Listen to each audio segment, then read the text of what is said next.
Today we're going to look at the last of the 8 how to be happy statements in the Sermon on the Mount.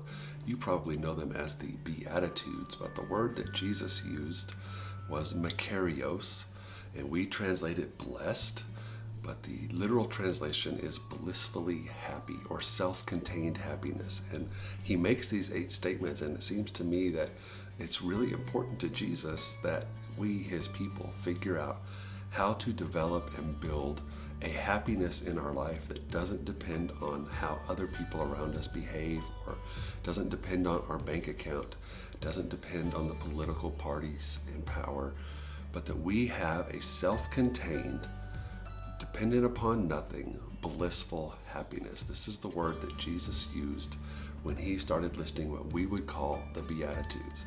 And I hesitate to do this last one today because you and I, we really don't have any common ground whatsoever to compare our lives to the lives of the people who heard Jesus say this. And so this one is a little bit more difficult for us to put into practical application. However, I think we can. So to wrap up all of these happy statements, Jesus says this: blessed or happy or self-contained in their happiness, blissfully happy. The happiest people are those who are persecuted because of righteousness, for theirs is the kingdom of heaven.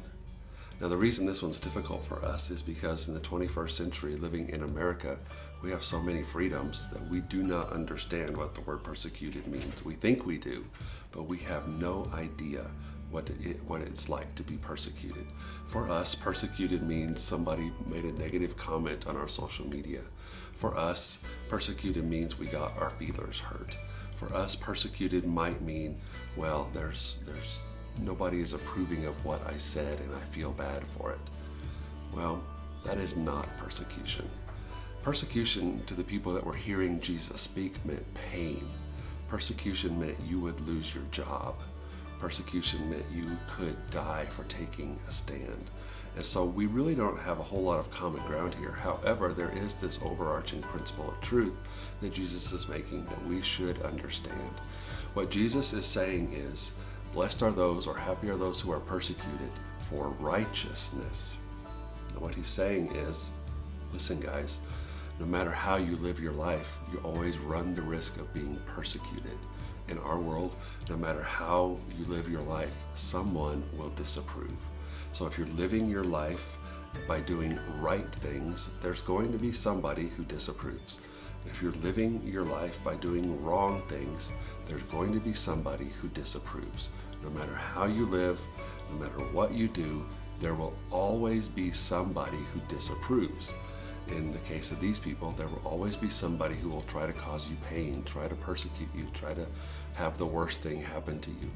And Jesus is saying, look, since no matter what you do, somebody is going to disapprove, you might as well live a life that's right.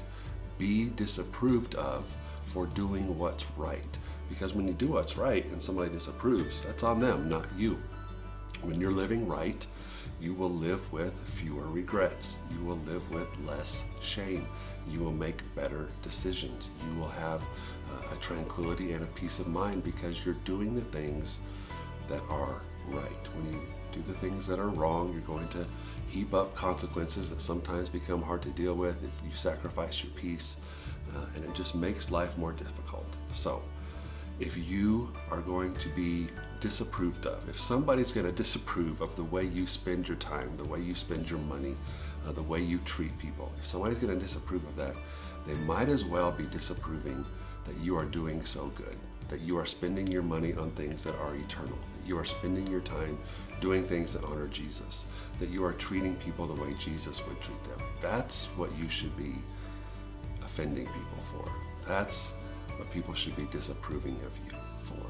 Not living a life of pleasure and finding things that fulfill you, but they're empty and they don't last. Not living a life of wrongness, but living a life of rightness. These are the 8 statements that Jesus made. Happiest are those. And today, happiest are those who, well, they just live right. And people are disapproving anyway, because it's not about what people think. It's not about what other people do. It's about you and the choices you make. And you can choose to live a life that builds happiness. So I hope today you are disapproved of because your life is so good. That somebody looks at you and says, I can't believe who they are, because you are living a life that looks just like Jesus. That's where happiness comes from.